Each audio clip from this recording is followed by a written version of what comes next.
there's a kind of conversation that destroys more than it reveals.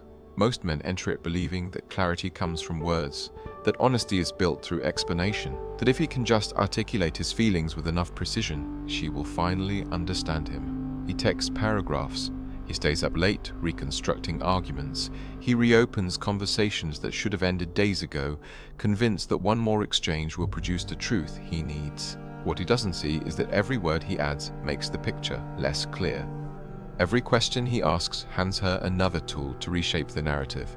Every time he seeks closure through dialogue, he moves further from the only answer that matters. I've watched this pattern repeat itself across hundreds of conversations with men who thought they were being mature, who believed that communication was the highest virtue in modern relationships. They were doing everything the culture told them to do. They were vulnerable, they were expressive, they refused to play games. And yet, somehow, the women in their lives became more distant, more evasive, more contemptuous with each honest word. These men could feel something slipping away, but they couldn't name it. They doubled down on transparency, on emotional availability, on the very behaviors that were costing them respect. The more they talked, the less they understood. The more they asked, the more confused they became. You've likely been that man at some point. You felt the maddening contradiction of a woman who says one thing but does another, who claims she values your openness but grows cold when you provide it, who insists she wants to know how you feel but punishes you subtly when you tell her. You've tried to solve this through more conversation, better phrasing, and a calmer tone. You've believed that if you could just find the right words, the fog would lift. But it never does. Instead, you find yourself trapped in an endless negotiation where the terms keep changing, where her intentions remain hidden beneath layers of politeness and ambiguity, where you're always one step behind a game you didn't know you were playing. What if the entire premise was wrong? What if the path to clarity isn't through more words, but through their complete absence? What if the only way to see what a woman truly wants is to stop asking and allow the silence to force her hand? By the end of this, you'll understand exactly why talking obscures female intention while silence exposes it, and what it quietly costs you every time you break that silence too early. Carl Jung spent decades studying what people hide from themselves.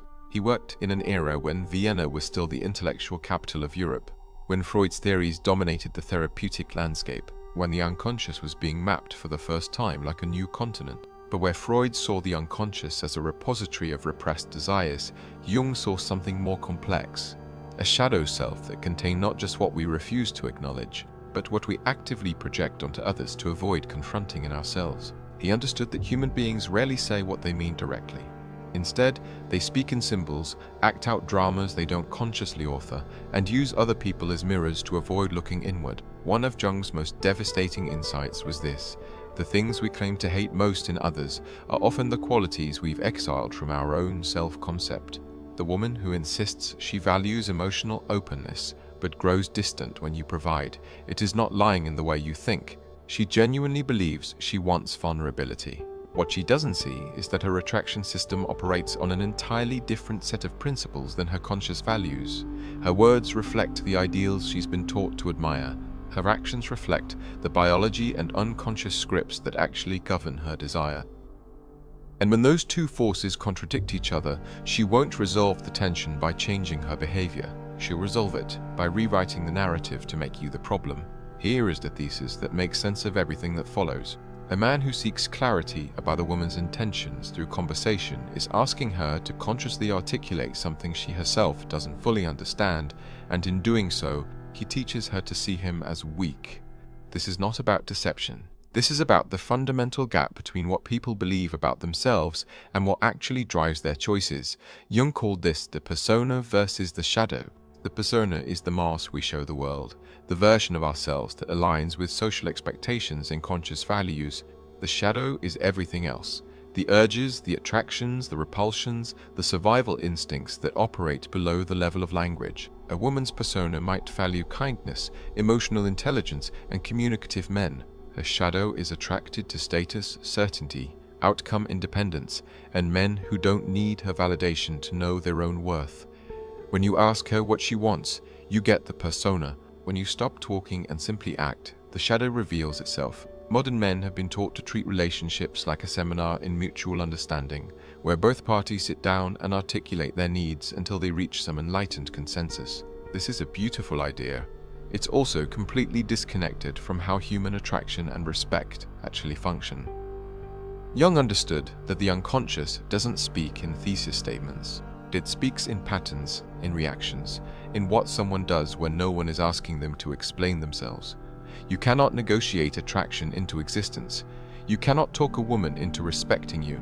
These things either emerge naturally from your behavior and her perception of you, or they don't emerge at all. Consider the man who senses his girlfriend pulling away. He notices she's less affectionate, less responsive, and less interested in spending time with him. His instinct, trained by 1,000 self-help articles and relationship podcasts, is to sit her down and ask what's wrong. He wants to fix it. He wants to understand. He believes that if he can just get her to articulate the problem, he can solve it. So he initiates the conversation. He asks if everything is okay. He tells her he's noticed a change. He invites her to share what she's feeling. What happens next is predictable.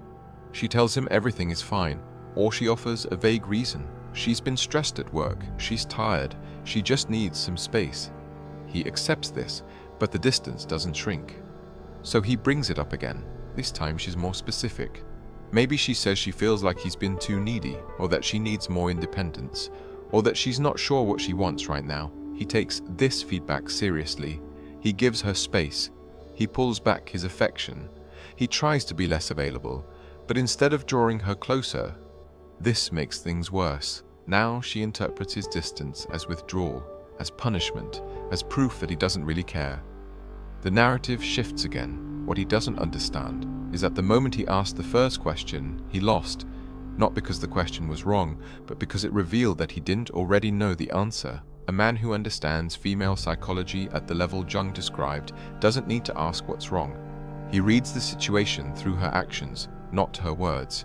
He knows that when a woman pulls away, it's rarely about the surface reasons she'll give if pressed. It's about a shift in how she perceives him, something in his behavior. His energy, his frame has changed, and that change has triggered a recalibration in her unconscious attraction system. Asking her to explain this is like asking her to explain why certain music makes her cry. She doesn't know, she just feels it. Jung would say the man made a category error. He treated an unconscious process as if it were a conscious one. He assumed that because he could rationally discuss his own feelings, she could do the same about her attraction. But attraction isn't rational. Respect isn't rational. Desire isn't rational. These are shadow functions governed by instinct and perception, not by the polite negotiations of the persona. I once worked with a man who had been in a relationship for 3 years. Everything seemed stable. They lived together, talked about marriage, and had integrated their social lives. Then, slowly, she started creating distance. She stopped initiating sex. She became irritable over small things. She spent more time with her friends, less time with him. He did exactly what he'd been taught to do. He asked her what was wrong. She said she didn't know. He asked if it was something he'd done. She said no, but she seemed unsure. He asked if she still loved him. She said yes, but without conviction. This went on for months. Every conversation ended with more confusion than clarity. Finally, he stopped talking, not out of strategy, but out of exhaustion. He stopped asking how she felt. He stopped trying to fix the relationship. He focused on his own life, his work, his training, his friendships. He didn't announce this shift, he just did it. Within 2 weeks, her behavior changed completely. She started initiating conversations. She became physically affectionate again. She asked him what he'd been thinking about, why he seemed different. He didn't explain. He just continued living as he had been. The relationship didn't survive, but that's not the point. The point is that silence revealed what months of conversation had obscured. She had lost respect for him because he had made her the center of his emotional world, and the moment he stopped doing that, the dynamic reset. The woman she later pursued looked similar on the surface. Same height, same job, same social circle. But the difference was that he never asked that man for reassurance. He never needed to know where he stood.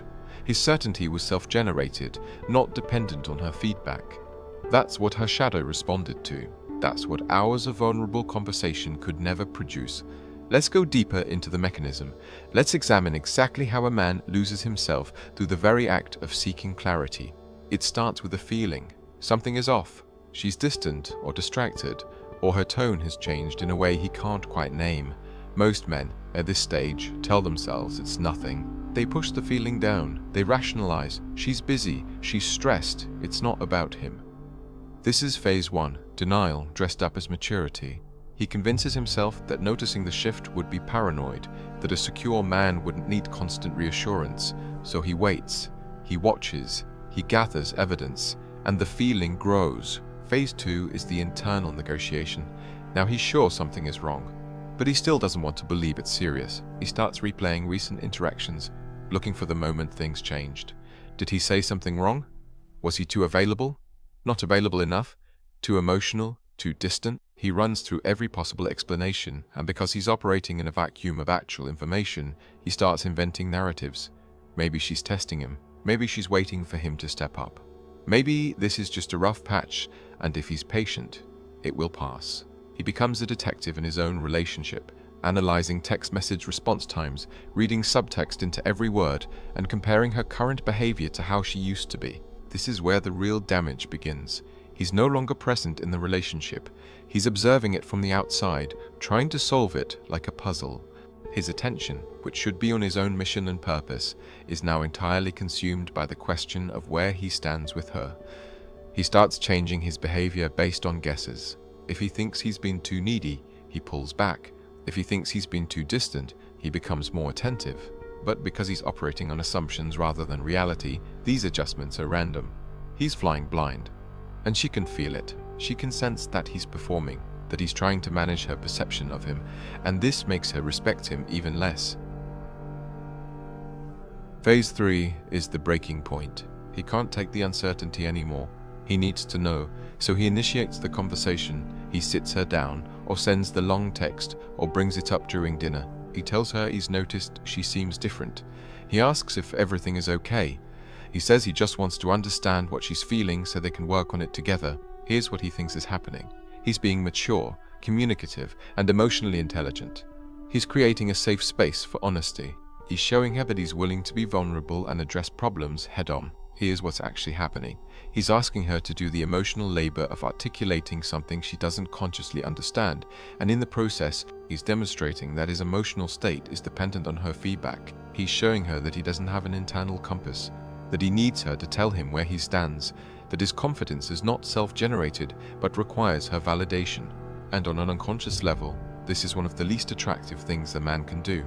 Jung would say he's asking her conscious mind to explain a shadow process. It can't be done. Her conscious mind will generate an answer because that's what conscious minds do when asked direct questions. But that answer will be a rationalization, not the truth. It will be her persona's best guess at why her shadow has shifted. And because the persona is designed to be socially acceptable, the answer will almost always be blamed on external factors or on him. She'll say she's stressed. She'll say she needs space. She'll say she's not sure what she wants right now. She'll say he's been too clingy or too distant or too something. None of these explanations will actually address the real cause, which is that something in his energy, his frame, his way of moving through the world has changed in a way that her attraction system registered and responded to. But now he has an explanation, and because he's desperate for certainty, he accepts it. He takes her words at face value and tries to adjust accordingly. If she said he was too needy, he would become more independent. If she said she needs more quality time, he clears his schedule. He's trying to solve the problem she articulated. But the problem she articulated isn't the real problem, so nothing changes. In fact, things often get worse, because now he's even more in his head, even more focused on managing her perception, even more detached from his own center. I once spoke to a man who spent 6 months in this cycle. His girlfriend had become increasingly cold and critical. Every time he asked what was wrong, she gave him a different answer. First, it was that he didn't help enough around the house. He started doing more chores. Then it was that he didn't plan enough dates. He started planning elaborate outings. Then it was that he was too focused on work. He cut back his hours. Nothing worked. Each adjustment seemed to make her more contemptuous. Finally, in desperation, he asked me what he was doing wrong. I told him he was doing everything wrong, but not in the way he thought. The problem wasn't that he was bad at chores, art dates, or work-life balance. The problem was that he had turned himself into a servant of her approval. Every action he took was an attempt to earn back her respect. And respect cannot be earned through compliance. It can only be commanded through self-possession. I told him to stop talking to her about the relationship entirely, stop asking how she feels, stop trying to fix things, stop adjusting his behavior based on her feedback. Just live his life as if the relationship was fine and let her reactions reveal the truth. If she stayed cold, he'd have his answer without needing to beg for it. If she warmed up, he'd know it was because he stopped seeking her validation, not because he'd finally performed the right sequence of behaviors. He struggled with this. His instinct was to keep talking, to keep trying to understand, but he committed to the silence. 2 weeks passed. She didn't soften. In fact, she became more distant. After 3 weeks, she told him she thought they should break up. It hurt, but there was also relief. The uncertainty was over, the fog had lifted, and he hadn't degraded himself by begging or bargaining or trying to logic his way back into her affection. 6 months later, he told me that the breakup saved his life, not because she was wrong for him, but because the pattern he'd been stuck in, the pattern of seeking external validation, of making a woman the center of his emotional reality, of believing that talking about feelings was the same as having a spine. That pattern would have destroyed him eventually. Silence didn't save the relationship. It saved him from wasting years in a dynamic that required his self-abandonment. The man she started dating 2 months later had none of the qualities she'd claimed to want. He wasn't particularly helpful around the house. He didn't plan elaborate dates. He worked long hours and didn't apologize for it. But he also never asked her where he stood. He never needed her reassurance. He existed independently of her approval, and that independence was the only thing her shadow ever actually wanted. This isn't just an individual problem, this is a civilizational pattern. We live in an era Jung would have found fascinating and horrifying in equal measure.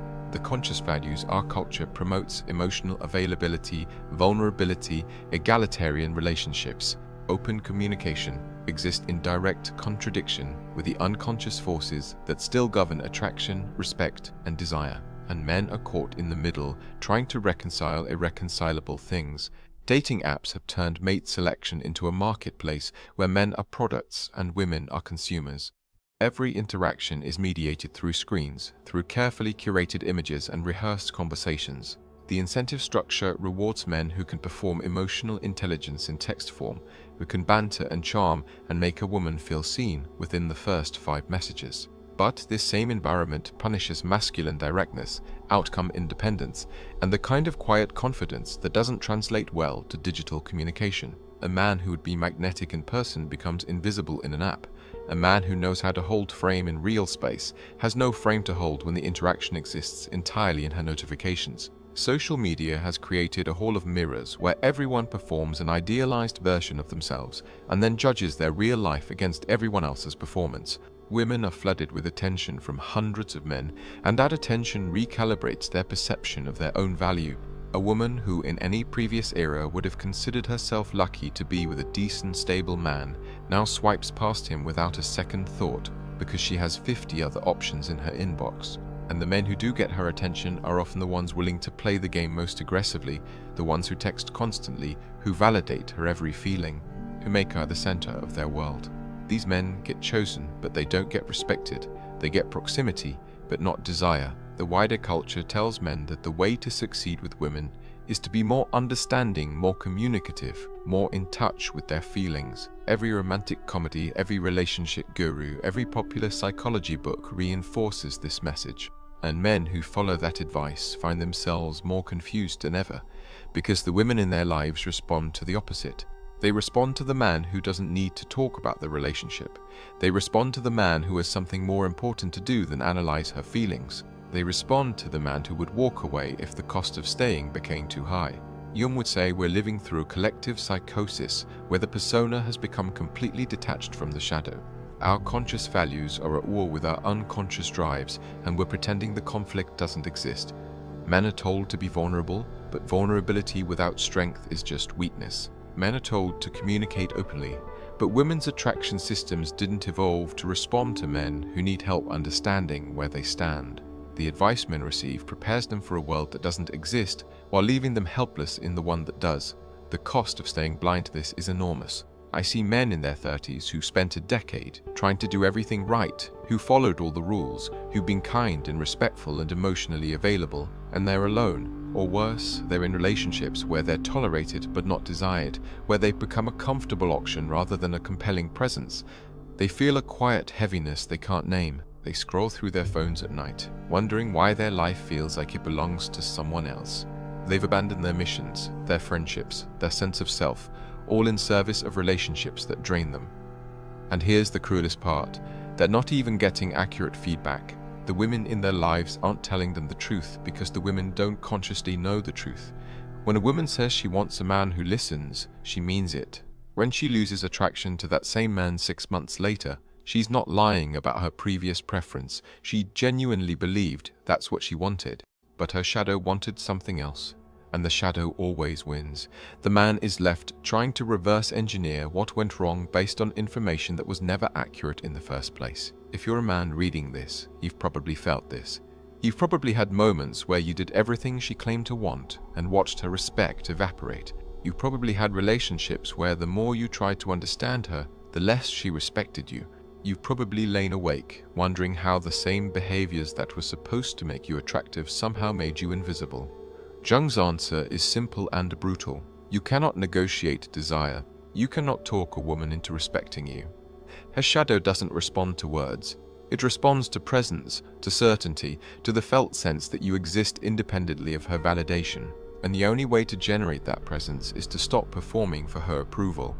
This is where silence becomes not just strategic, but existential. When you stop asking where you stand, you force reality to reveal itself. When you stop trying to manage her perception of you, you reclaim your attention and your energy. When you stop seeking closure through conversation, you discover that most of what you thought you needed to know was just noise designed to keep you dependent on her feedback. Here's a line that might sound harsh, but will serve you for the rest of your life. If a system demands your vulnerability but offers no protection, walking away isn't cowardice, it's wisdom. And here's another: she doesn't kill your mission, she reflects its absence. So what does this look like in practice? How does a man who understands Jung's framework actually move through the world differently?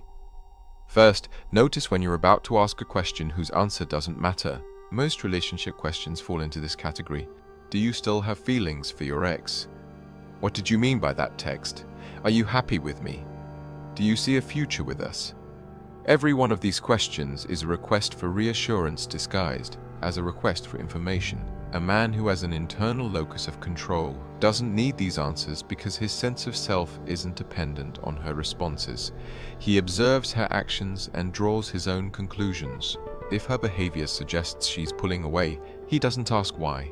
He accepts the data and adjusts accordingly. If her actions suggest she's invested, he doesn't need her to confirm it verbally. He trusts his own perception. Stop pretending that closure comes from conversation. One of the most damaging myths in modern relationships is the idea that you're owed an explanation when something ends.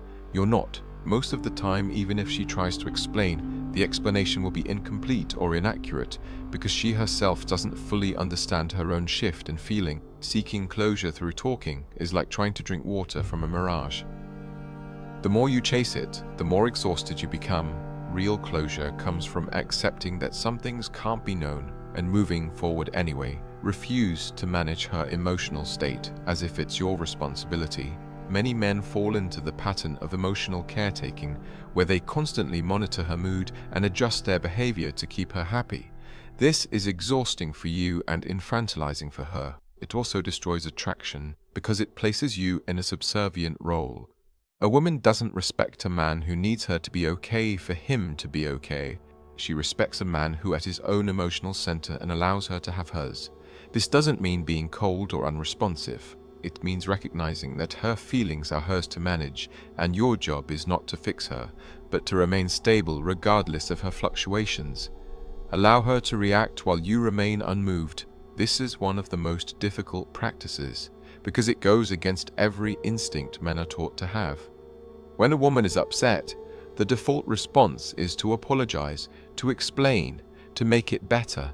Sometimes this is appropriate. Often it's not.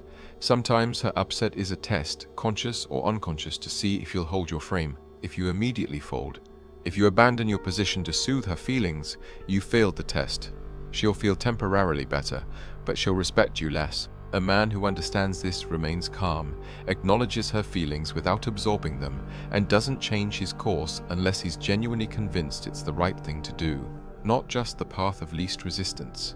Begin to move as if your mission is the center and relationships are peripheral. This is the inversion that changes everything. Most men structure their lives around their relationships and fit their purpose into the remaining space. This is backwards. Your purpose, your work, your training, your creative projects, your growth should occupy the center of your life.